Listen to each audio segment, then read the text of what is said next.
Chapter 17, Wedding Bells. Solfalena Palace, 337 solar year. She laid in her bed, restless, but excited with anticipation at the prospect of tomorrow. It would be her wedding day. Like most young women, she had dreamed of this day since she was a little girl. Syra was deeply lost in her thoughts, but not just on her marriage to Marcus and all which that meant. Also, she was thinking a lot about the Twilight Rune and how easily this powerful rare rune had given itself over to her. So distracted was she that she didn't even hear the soft feminine knock on her door. After 3 more gentle taps, she finally snapped to. "Come in," she said quizzically, wondering who it could be at such an hour. Surely not Marcus. He could not have been that foolish or that soft of a knocker. The dim moonlight filled the room with just enough illumination that the older princess could make out the silhouette of a small female figure. Assuming that it was her younger sister, she called out, "Is that you, Alinda?" Her guess was immediately validated when the gentle and familiar voice of her sister called out through the dimly lit room, "Are you awake, Syra? Can I come in?" Syra responded by patting the bed. Alinda, taking the gesture, crawled up into the big warm bed beside her sister. Both laid there for a few moments looking up at the shadows on the ceiling and said nothing. Syra broke the silence first. "Wow, you know we have not shared a bed together like this since we were children.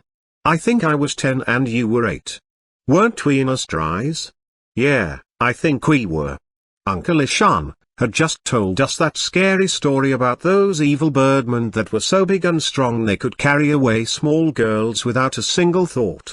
So, that night you thought the squawking of the seagulls down at the ocean's shore was the evil birdmen coming to get you." She continued, "After your screaming woke Mom and Dad and everyone else up 3 times. Gress and Robert's dad, Clint, offered to stand guard at your door to protect you from any would-be attacker or evil birdman, right? I don't think it was even an hour later, before you came knocking on my door, just like now. And you spent the night in my bed." Alinda, now slightly reminiscent herself, retorted, "As I recall, you didn't object to me being there." "Yeah, because I wanted to get some peace and quiet," quipped Syra sarcastically. "Oh, really? Because I seem to recall a certain big sister grabbing and squeezing my hand a few times that night whenever one of those birds flew by our window and squawked a little too loudly," countered Alinda. "Details. Details," said Syra in a dismissive and humorous sort of way, and then added, "So, why are you here now, my dear sister? Why are you awake?" The younger one sighed, "For the same reason as when we were kids, I guess." "Nightmares?" she asked. "What kind of bad dreams are you having?" Alinda whispered in a low hush now, "Well, angels." "Angels?" retorted Syra in a surprised cadence. "Why would angels give you nightmares? Angels are supposed to protect you, not harm you, I thought." "Well, it did protect me. I guess. It was still just scary to look at. As it was missing some limbs," added the younger princess, now mumbling more to herself than her sister. "Wait, what?" the older asked. "Nothing, never mind," replied the younger. Again, an awkward silence filled the room, which was somewhat brighter now as a few of the clouds rolled away more and more, letting the moonlight pierce the room with greater illumination. Now it was Alinda's turn to break the silence. "Hey, I just remembered, after we got back from that vacation in Astrais, Uncle Ishan felt so bad about telling us that scary story of the evil birdman and the nightmares it gave us. Remember, like 2 weeks later he sent us both gifts. He had those big plush dolls made up for us. They were like 3 feet tall and looked just like us. They had everything from our platinum-colored hair to our blue eyes. He had even ordered the tailor to make replicas of our favorite little green dresses so that we could put them on the dolls. Hee hee." She could still see the note attached to the doll in her mind's eye. "Now if those monstrous birdmen ever come to carry you away, you have a decoy they can fly off with while you escape safely. Love, your uncle." I played with my doll so much, the poor thing fell apart after a year. "Whatever happened to your doll? Do you still have your replica, Princess Syra?" she inquired. Alinda could hear Syra chuckling to herself. She didn't say anything, but suddenly she leaned over the side of the bed. Reaching underneath, she pulled up a large plush doll complete still with green dress and platinum hair.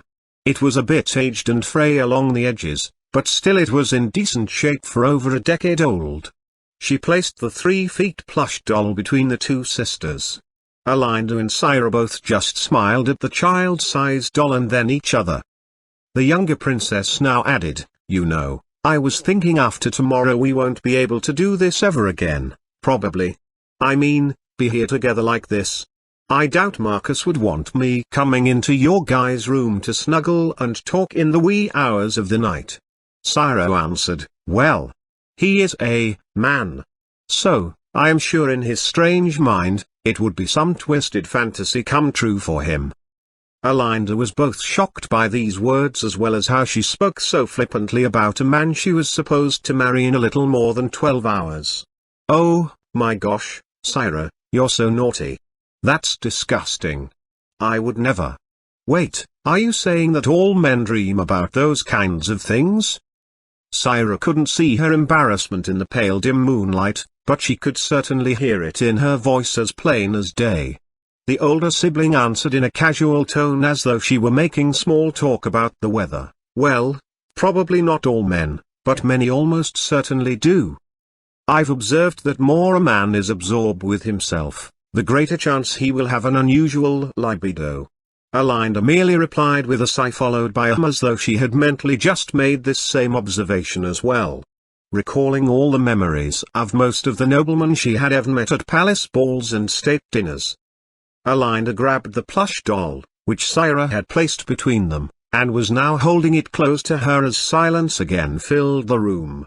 Syra added a clarifier to her previous statement, "No, I can say not all men are like that now that I think about it." Her tone now changed for the first time during the whole conversation to now one of a semi-sarcastic, flirty, feminine vocal.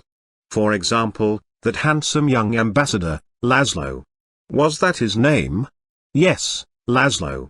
Yes, indeed, I bet he's a good guy. Cute too. I bet he is a good at a lot of things. You picked yourself a real nice one there, sister." At this, she was sure she could feel the heat coming off of Alinda's face as it was obviously so red. She could even make out small hints of pink now on her face even in the dim moonlight. In an embarrassed voice that was trying to regain its composure, "You're so bad. You're just like Rose always teasing me." "Hey, wait a minute, what do you mean, picked yourself a real nice one? I haven't done any choosing like that." "Oh please, little sister, I am not blind. Neither is Rose, I imagine. I've seen you two around the palace a few times whenever they are in town. Going for walks in the garden and whatever. It's fairly obvious. Even Mother has commented on it." Those words suddenly brought a small amount of dread to Alinda. "Wait. What do you mean? Mother has seen as well? What did she say?" Laughing a little to herself, Syra retorted, "Oh, don't be such a worrywart. She said, you two just looked so cute together, and how you were both too shy to really admit anything to each other. I agreed that this foreign man seems shy too. Also, how he seems hesitant when it comes to saying how he really feels. But we both agreed, he was very handsome and there is certainly something about him that is very admirable. Who knows, maybe mine isn't the only wedding we'll be having this year. Maybe that second wedding will also have a groom who isn't a traditional nobleman, Alinda." She could feel her ears beat red. She desperately wanted to change the topic of conversation to anything else besides herself. Then, Alinda had a thought. Actually, it was a question and one that she had wanted to know the answer to for a very long time. She realized she would probably never again have better chance than this to ask her sister. After a few moments of silence with which she regained her now fleeing composure, she sat up in bed, and let go of the large plush doll to indicate she was trying to be serious now. She spoke in a calm whisper, "Syra, can I ask you something important?" Syra, also, sat up looking her in the eyes as much as the faint moonlight allowed. "I wanted to ask you this for some time, but never felt the moment was right until now." That is to say, I know Marcus Godwin won the Sacred Games. But, yes, he is smart and powerful and all that I guess, but do you love him? For the first time in a long time, Syra was speechless. She finally tried talking. I guess I do. It's not that easy. I am going to be queen one day. And I have responsibilities. Syra insisted. I know that, added Alinda, glad to finally have the spotlight off her for a change pressed on. But, do you love him? Syra was now sitting up fully in bed, gesturing with her hands as though they were scales, trying to weigh things out in her mind. Just when she had finished this action and was about to speak, and give a clear answer or so, Alinda thought. There was another knock on the door. Coming, spoke up Syra. Maybe a bit too eagerly for the late hour, as now Rose entered the room.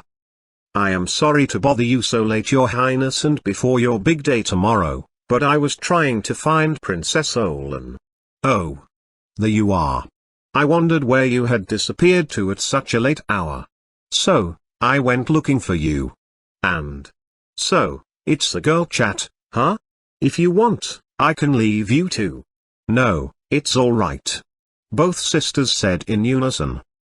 Once again, another one of Alinda's important questions had been interrupted before the person could give her a solid answer. Such had been her pattern of bad luck over these past few months. First with Laszlo and now her sister. Realizing their chat was pretty much over, Alinda rolled out of bed and started walking toward her bodyguard. She stopped mid-stride, spun around, and proceeded toward her sister's side of the bed. She bent down and kissed her sister on the cheek. Then, Alinda whispered in her sister's ear, with her normal royal poise and elegant grace she was now famous for, I know you are going to make such a beautiful bride tomorrow. I can't wait. I love you, my dear sister. Alinda now stood up and proceeded to the door where Rose was waiting for her. As they were about to exit, Syra spoke up one last time, Thank you, Alinda. I love you too. Wait. She got up out of bed and handed something to Alinda. It was that child-size plush doll. I want you to have it. I doubt I'll have much use for it anymore. And, I am sure Marcus will just laugh at me for having it. So, I want you to have it. Alinda had a happy expression on her face as she grabbed the large doll and held it close to her. Rose added, Oh, those things. I have not seen those giant green-dressed dolls in years. Syra returned to her bed as the other two made their way for the door. Calling out one last time, Syra finished, Also, hey, here is some sisterly advice. Don't wait for the shy ones to make the first move. Sometimes a woman just must initiate, if she wants to get what she wants, you know. She knew what her older sister meant, or so she thought, but now she wasn't blushing, surprisingly. She merely smiled at her older sister, and with that the two women made their way down the hallway to their respective rooms. However, before Alinda walked into her room, Rose stopped her in the hallway asking, what was that all about? Alinda smiled mischievously, yawned, and then smiled again. Finally, she whispered, Oh, you know. Just girl talk. With that she walked into her room, closing the door behind her. Crawling into her bed, the younger princess nestled her Princess Syra plush doll closely to herself until she finally fell asleep. The next morning was alive with many news sounds and people filling the whole castle. Jovial laughter and excitement could be heard echoing in every corner of the entire palace, for it was wedding day. Several servant girls were busy putting the finishing touches on Syra's shimmering white wedding gown. Ouch! Syra cried, Be careful with that pin. Sorry, my lady. I am sorry, said one of the younger servant girls, trembling with both fear from Syra and excitement about the day. That hurts. Are you trying to make me bleed to death all over my new dress? Syra barked. I am so sorry, my lady, spoke the young attendant, her hand now clearly shaking. One of the older women attendants spoke up, Here, I'll do this. You go make those final touches on the veil we talked about last night. The two swapped places. A breath of relief came over Syra as now older and more experienced hands were making the final alterations to her dress. Happy about not dying from 1,000 pokes, her gaze now returned to her trifold mirror, which allowed her to look at herself from nearly every angle. "There we go. That should just about do it. Yes, we're finished, my lady. If I do say so, myself. You've grown up into a fine young woman, your majesty. You'll make a lovely queen one day," said the older woman as a few tears of joy trickled down her face. Having known Syra since she was a baby, the older attendant felt a small degree of kinship as though it was one of her own daughters getting married today. The door opened and in stepped Queen Elamark. A smile beamed across her face at the sight of her daughter in her wedding gown. All the women bowed or curtsied to the ruling figure of Falena as much as their current tasks allowed. "You look radiant, Syra. I just love that lace trim. Indeed, that strapless gown was an excellent idea. It just complements your figure so well. Godwin is going to be a very happy husband when he sees you this afternoon. And tonight too, I bet," spoke the queen in a rather calm, but light-hearted tone. "Mom. Really?" cried Syra, a bit red in the face as some of the servant girls giggled quietly. Syra, suddenly, had a hint about how Alinda probably felt last night. Which was odd, because she never had any problem talking about such things as plainly as the sunshine with anyone, except her mother. Whenever that topic of conversation came up between the mother-daughter pair, she, too, couldn't help but feel a little awkward and embarrassed. Elamark looked everything over and said, "If you are done, I'd like to talk to my daughter alone, please." With that the 5 lady attendants finished up what they were working on, bowed, and proceeded to leave. The one young trembling girl had finished her touches on the veil and wanted to place it on the princess before she left. As she was making her way to do so, the queen stopped her. "Please, allow me," she said. The young girl nodded her head, gave the queen the item and departed the room with the rest of her peers. Syra turned her attention back toward the trifold mirror. Her mother walked up behind her, and placed the veil atop her head. After a few adjustments she looked perfect, thought the queen. Then, the platinum hair monarch said in a more serious and motherly voice, "I know it is not easy, what you have been born to do and become. But I believe Godwin, though self-absorbed, does seem to care for Falena and you too. In time, I hope you two can come to care for each other as your father and I have come to care for one another." "Thank you, mother, that was really nice. I thought you were going to tell me to close my eyes and think of Falena or something odd like that," replied the young bride, a smile now on her face. The 2 female royals laughed a little awkwardly. Both, now looked into the trifold mirror at each other. Syra couldn't help but just look at her mother in the mirror. She was only 37 years old, but it was clear that years of dealing with greedy politicians in the Senate, managing the whole nation's woes, and this most recent war with Nagara had taken their collective toll on the middle-aged woman. She still had her lovely long platinum hair color. The area around her blue eyes though were starting to show signs of wrinkles and creases, but there was still a fierce quiet strength and dignity behind those eyes, of that Syra was quite certain. The perfect oval shape of her face, her medium, but well-endowed, figure captured her daughter's attention. She was truly still a beautiful woman in spite of the years of stress and drain from her high position. It was clear that Alinda got more in her appearance from her mother, whereas Syra was more her father's daughter save for the color of her hair. Suddenly, the silence was broken by the sound of bells ringing in the nearby distance. The chapel bells. It must be noon then. "Well, let's be going now then, my dear. We've only got an hour until the wedding begins," added Elamark. "I am sure it will be okay. I doubt they'll start without us. After all, you are the queen and I'm the bride," retorted Syra as the 2 walked out of the room. Because many of the nobles and governing officials viewed the House of Barrows with a bit of skepticism and mistrust now, since rumors had been spreading that those terrorists who had started the fire at the first peace talks meeting were from the Barrows territory according to Lord Alan. As such, in order to combat this anti-foreigner stigma, The elder son of Lord Barrows, Amos Barrows, invited the three ambassadors to stay at his villa in Solferino while they were in town for the wedding. They accepted the offer to stay namely for the convenience of travel. In reality, none of them cared much for Amos Barrows. He was a tall man, skinny as a pole. With his short black hair and grey eyes, he looked the part of a proper gentleman on the surface. He was always very friendly to people, but in an obviously fake way. Amos greeted every person he met as though they were a long-lost best friend and they were meeting for the first time in several years. Maybe, due to that bump on the head he had received as a child, or something, but he never realized how bad an actor he really was. As it was clear to anyone talking to him for more than 5 seconds that he was faking it in his own over-the-top pretentious way. Sadly, he, himself, was too dull to notice his own bad acting.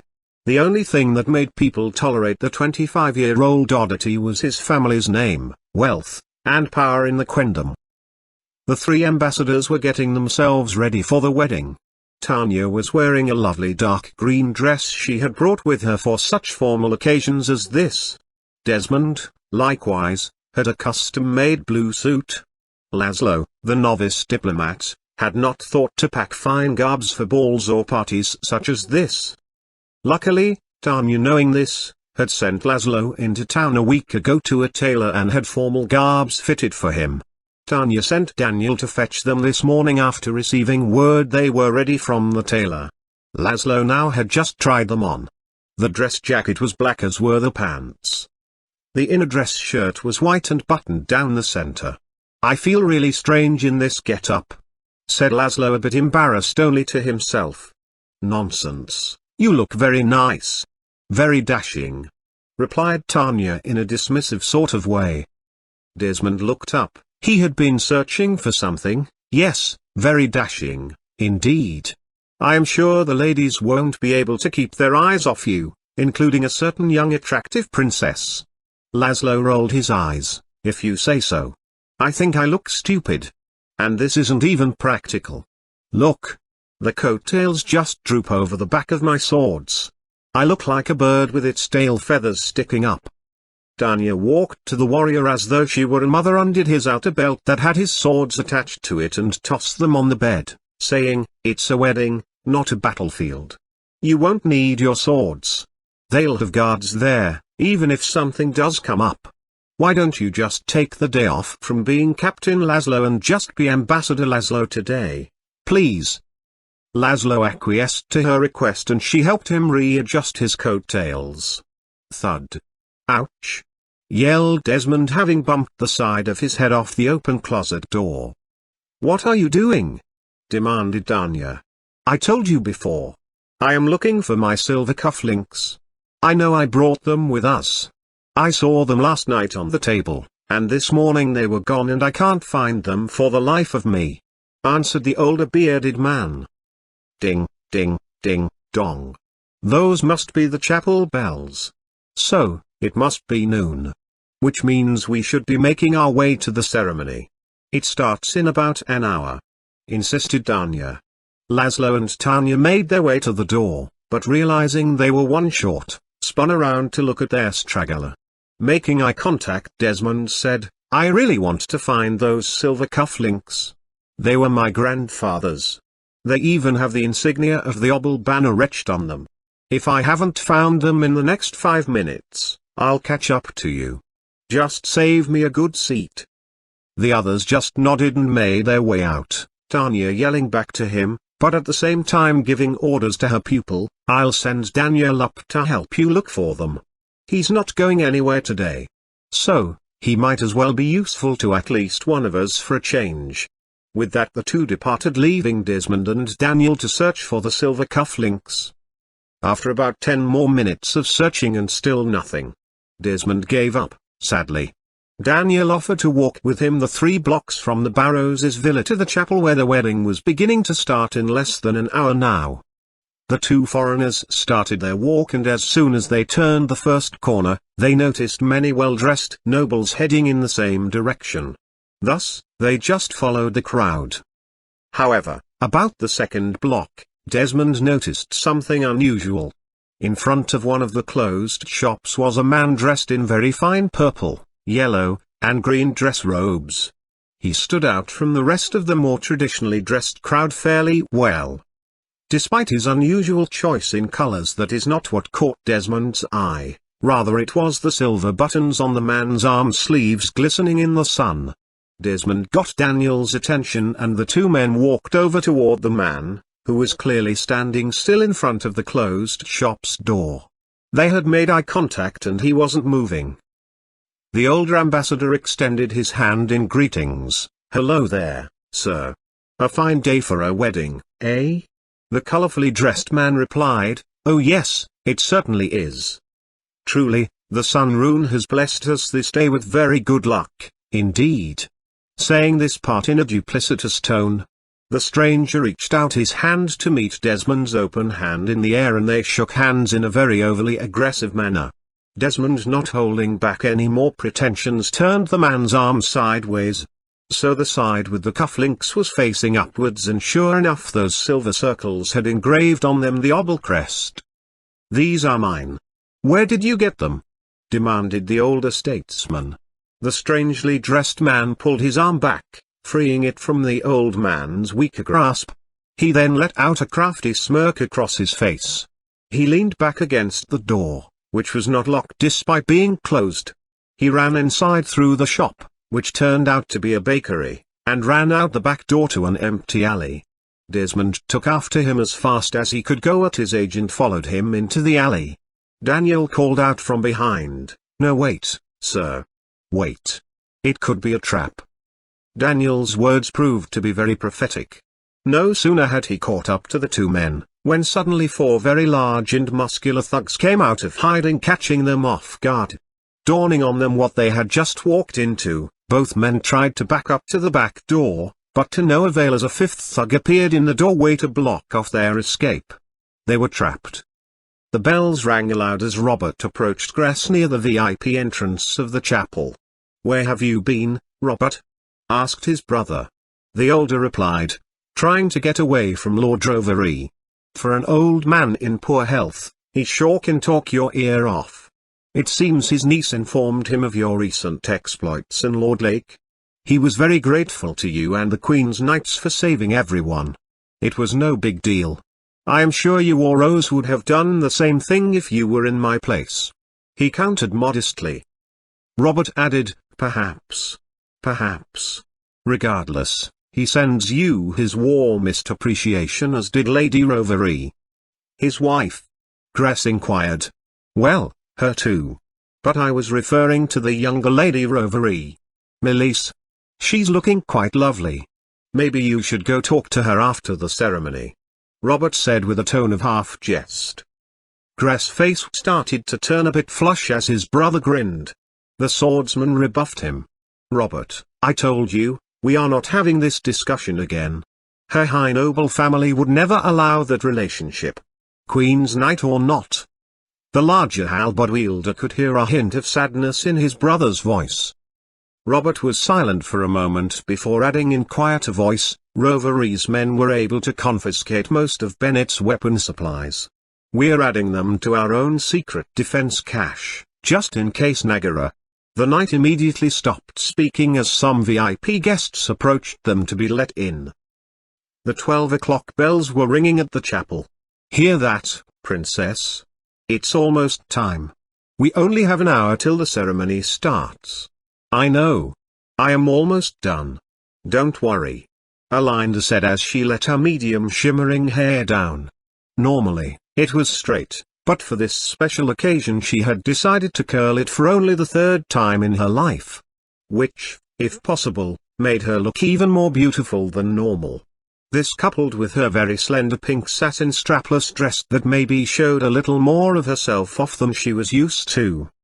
This, of course, led Rose to tease her that morning that this would be the first wedding in many years where the audience would be looking more at the maid of honor than the bride during the service, because she was so dazzling to behold. Alinda appreciated the compliment, but her eyes suggested to Rose that she didn't find it funny. Soon they had made their way out of the palace to the back entrance of the chapel where it was still being guarded by both brothers. However, a small detachment of troops had also now joined them. The main entrance, itself, was being watched by dozens and dozens of the strongest palace guards. Security was extremely tight since many important people were present to celebrate this grand occasion. Yet, still having a few minutes to kill before they needed to be inside, Alinda and Rose stopped to chat with the brothers. About that same time, Laszlo, Danya, and the two recently promoted Resrul knights, Duncan and Clark, who were the only two that had survived that Dagon attack many months before, were now escorting their charges to the chapel without incident.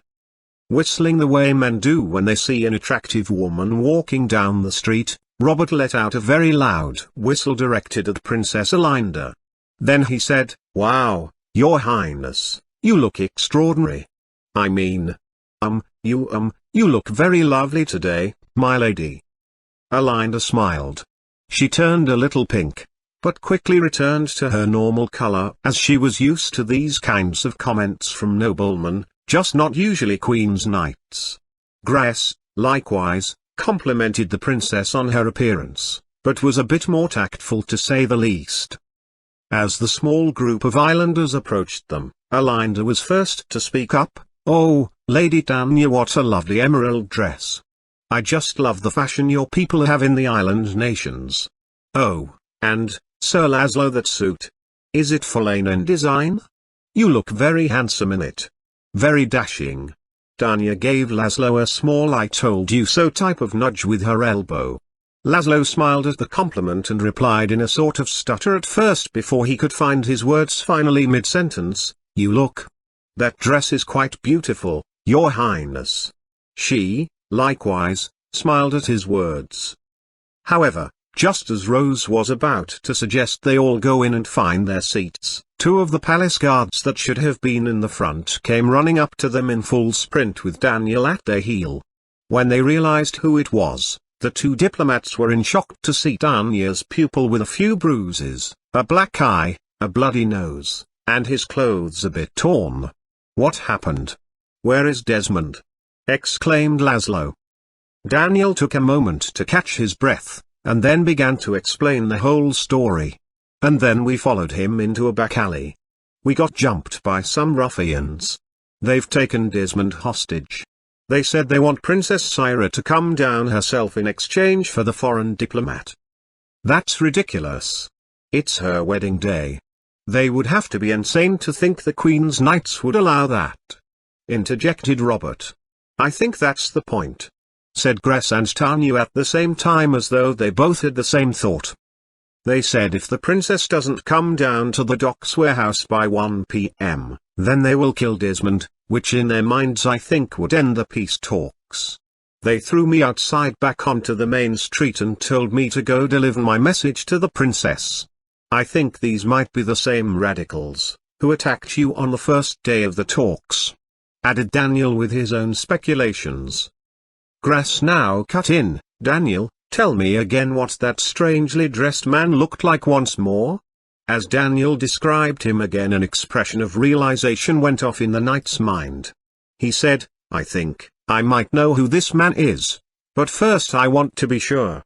You," turning to one of the two guards that had escorted Daniel over, "go inside the chapel. Don't make a huge scene, but bring Amos Barrows out here at once. I think he might be able to shed some light on this." The guard followed his orders. Laszlo now spoke up, "What are we going to do about Desmond? We need to go rescue him. We need a plan. Obviously, we can't have Syra go. But we have to think of something." "I'll go," spoke up Alinda in a surprisingly bold tone. "Princess, no, it's too dangerous," the three knights and two ambassadors said in unison. "But we have to do something. We can't let Mr. Desmond die, but also, we can't stop this wedding either. They want a princess, right? So, if Syra can't go, I am the next best choice," Alinda said defensively. Rose was staring at Alinda in disbelief and then looked at Danya, who was standing beside her in that fancy green dress. Then, it hit her. "Oh my God, I have an idea. It is crazy. But I think it might just work." Now turning toward the brothers, we don't have much time, maybe only a half hour until these kidnappers' deadline is up and they will kill Desmond. I will need 10 minutes to go to the palace and get a few things. We'll probably also need horses, as there is no way we can get to the docks in time without speed. Turning to the other guard, she ordered him to the stables to get horses and bring them here, where they agreed to meet back at in 10 minutes. As Rose and the guard departed to put their plan into motion, Amos Barrows and the other guard returned. Amos in his normal fake cheery voice said, "Oh, good day, Your Highness, may I say you're looking exceedingly breathtaking today." Alinda smiled a fake, but polite, smile in return. He continued, "Oh, and if it isn't my favorite ambassadors. Tell me, how do you like the rooms at my father's villa?" "Why, the rooms there are the finest in the whole Quendom. After the Sun Palace's rooms, of course." He. "Enough," barked Gress, "we have a situation." With that he brought the bloviating politician up to speed and gave him a description of Desmond's main kidnapper. "I thought I've seen a man matching that description in your family's service. Once, I had business in Rainwall, where I swear I saw you once talking to this man." "Who is he?" Barrows looked like he had seen a ghost. He now was as pale as Daniel's normal dull complexion. Sheepishly Amos answered, "Well, spit it out already.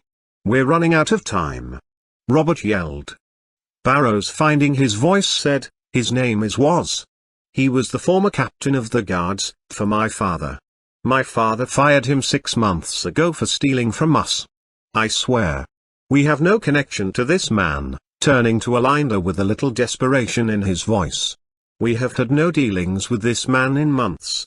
I don't know why he would do this. He is a very serious guy. If he says he's going to do something, then he will. He's not a fool and he's pretty strong." "Is there anything else you can tell us?" demanded Robert. After informing them that he knew nothing else, he took his leave from them, but not before insisting one last time of his family's innocence and how they had nothing to do with this. A man at the highest window of the tower above the chapel could now be heard blowing loudly a trumpet indicating the wedding was going to start in 20 minutes and that people needed to get to their seats soon. Just then Rose returned with a bag in her hand. "I didn't have time to change here. I'll have to do it on the way," she exclaimed when asked what it is. Still this answer just raised a few more questions. The redhead reassured them with a simple, "Trust me. This plan will work." The guard soon returned with 5 horses ready to go. Laszlo spoke up again, "Good, let's go save Desmond. We're running out of time." Tanya now reluctantly spoke up, "Laszlo, you can't go. You and I, and the princess need to go inside to the wedding." "What are you talking about? Desmond is in trouble." We need to rescue him. The wedding can wait." Tanya rebuked him, "No, we both have to go in there.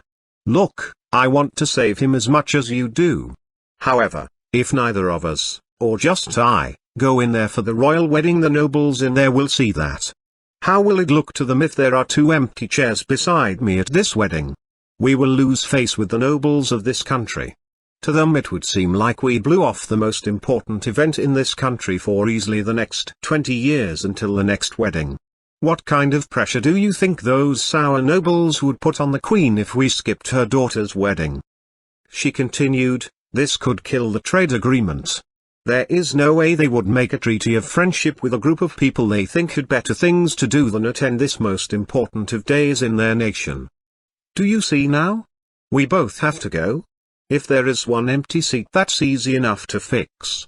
We can just say he was sick, but regrets not being able to attend. However, that will not work if you go as well."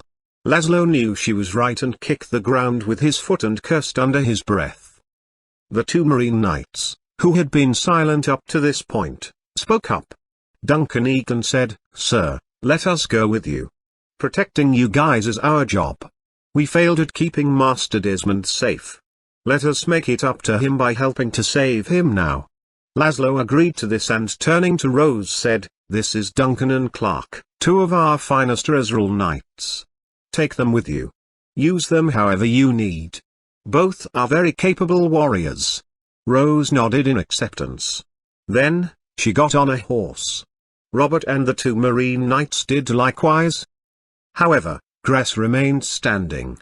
He told them that at least one Queen's Knight needed to stay behind and oversee security since the whole royal family and so many nobles were all here in this one place. Not arguing with that point, the four took off toward the docks as quickly as their horses would travel on the cobblestoned back streets. Reluctantly, the others proceeded inside to their seats and Alinda took her place on stage as if nothing had happened and all was well.